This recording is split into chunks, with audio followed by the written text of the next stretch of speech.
ប្រិយមិត្តស្ដាប់ជាទីមេត្រី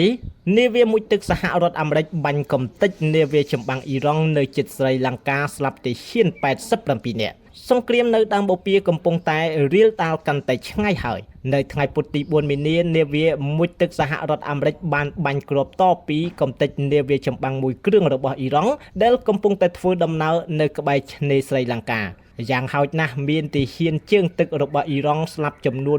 87នាក់និងបាត់ខ្លួនរាប់សិបនាក់ទៀតអាញាធរស្រីលង្កាបានឲ្យដឹងទៀតថាមាននាវាចម្បាំងរបស់អ៊ីរ៉ង់មួយគ្រឿងទៀតដែលកំពុងតែធ្វើដំណើរមកតាមផ្លូវនេះហើយធ្វើឲ្យគេបារម្ភថាអាចត្រូវបានកងទ័ពសហរដ្ឋអាមេរិកវាយកំទេចមួយទៀតស្រីលង្កាដែលស្ថិតនៅចម្ងាយរាប់ពាន់គីឡូម៉ែត្រពីអ៊ីរ៉ង់ហើយដែលប្រកាសថាមិនកាន់ជើងខាងណានោះពេលនេះក៏ត្រូវជាប់ពាក់ព័ន្ធទោះចង់ឬមិនចង់ក្តីដោយកាលពីថ្ងៃទី4មីនានាវាមួយទឹកសហរដ្ឋអាមេរិកដែលស្ថិតនៅក្នុងមហាសមុទ្រឥណ្ឌាបានបាញ់គ្រាប់តពីកំទេចនាវាចម្បាំងមួយគ្រឿងរបស់អ៊ីរ៉ង់ដែលកំពុងតែធ្វើដំណើរឆ្លងកាត់ក្បែរឆ្នេរស្រីលង្កាយោងតាមអាជ្ញាធរស្រីលង្កានៅក្នុងពេលកើតហេតុនៅលើនាវារបស់អ៊ីរ៉ង់នេះមាននាវិកចំនួន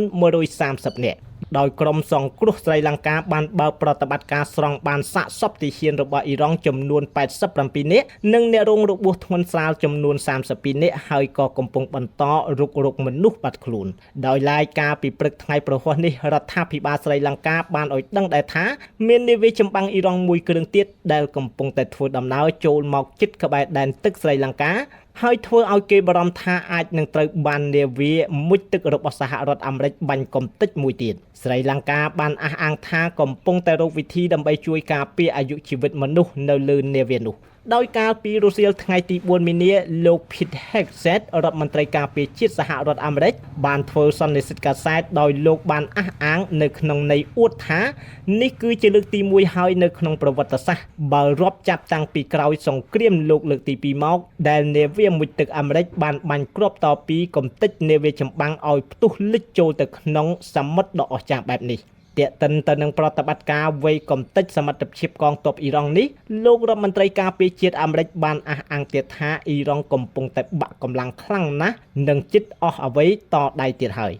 សូមបញ្ជាក់ដែរថាសង្គ្រាមនៅអ៊ីរ៉ង់ដែលកំពុងតែឆេះរៀលដាលនៅក្នុងតំបន់ដើមបូព៌ាពេលនេះបានឈានចូលដល់ថ្ងៃទី6ហើយកងទ័ពរបស់អ៊ីស្រាអែលនិងកងទ័ពអាមេរិកបន្តបាញ់ប្លង់ចំគោលដៅសំខាន់នៅអ៊ីរ៉ង់នៅក្នុងនោះមានទីតាំងនគរបាលមូលដ្ឋានកងទ័ពឃ្លាំងស្តុបអាវុធនៅក្រោមដីនិងប្រព័ន្ធបាញ់មីស៊ីលរបស់អ៊ីរ៉ង់ជាដើមក្រសួងការពារជាតិអ៊ីស្រាអែលបានអះអាងទៀតថាគេកំពុងតែបន្តវាយបំបាក់របបផ្ដាច់ការអ៊ីស្លាមអ៊ីរ៉ង់ឲ្យដួលរលំទាំងស្រុងតែទោះជាយ៉ាងនេះក្តីការប្រយុទ្ធថ្ងៃពុធឈានចូលថ្ងៃប្រហ័សនេះគេសង្កេតឃើញថាអ៊ីរ៉ង់នៅតែបន្តមានលទ្ធភាពបាញ់ប្លង់គ្រាប់មីស៊ីលនិងដ្រូនច្រើនរយគ្រឿងមកលើអ៊ីស្រាអែលសម្លេងផ្ទុះដែលប្រព័ន្ធខែលមីស៊ីលរបស់អ៊ីស្រាអែលបាញ់ស្ទាក់បានលន់ឮកងរំពងនៅក្នុងទីក្រុងយេរូសាឡិមនិងតែលវីវនៅក្នុងទីក្រុងឌូហាវិញអ្នកកាសែតបានឮសំឡេងផ្ទុះខ្លាំងនិងច្រើនដងព្រមទាំងផ្សែងខ្មៅហុយត្រលុំនៅព្រឹកថ្ងៃប្រហ័សចំណែកឯក្រសួងការពារជាតិកាតាបានចេញលិខិតប្រកាសថាគេក៏កំពុងតែបើកប្រតិបត្តិការស្ទាក់កំទេចមីស៊ីលនិងដ្រូនរបស់អ៊ីរ៉ង់ដែរមិនត្រឹមតែនៅក្នុងតំបន់ឈូងសមុទ្រពាកទេចំណែកឯអាស័យបៃសុងដែលស្ថិតនៅខាងជើងអ៊ីរ៉ង់ក៏បានរងនៅការវាយប្រហារដោយដ្រូនរបស់អ៊ីរ៉ង់ដែរសូមបញ្ជាក់ដែរថាគិតមកត្រឹមថ្ងៃទី6នៃសង្គ្រាមនៅក្នុងពេលនេះគឺភ្នាក់ងារព័ត៌មានផ្លូវការរបស់អ៊ីរ៉ង់បានផ្សព្វផ្សាយថាមានមនុស្សស្លាប់យ៉ាងហោចណាស់1045នាក់ខាងសហរដ្ឋអាមេរិកវិញមន្ទីរបញ្ចកោណបានបញ្ជាក់ថាមានទាហានអាមេរិកស្លាប់6នាក់ចំណែកឯខាងអ៊ីស្រាអែលមានស្លាប់ជនស៊ីវិលចំនួន10នាក់ហើយចំណែកនៅតាមប្រទេសតំបន់ឈូងសមុទ្រពាកវិញមានស្លាប់ចំនួន13នាក់សង្គ្រាមនេះក៏បានឆេះរីករាលដាលទៅដល់លីបង់ដែរដោយសារតែក្រុមហេសបូឡាបានវាយសងសើកទៅលើអ៊ីស្រាអែលចំណែកឯអាជ្ញាធរលីបង់បានបញ្ជាក់ថាស្លាប់មនុស្សយ៉ាងហោចណាស់72នាក់និងប្រមាណ 83000 នាក់ត្រូវបានភៀសខ្លួន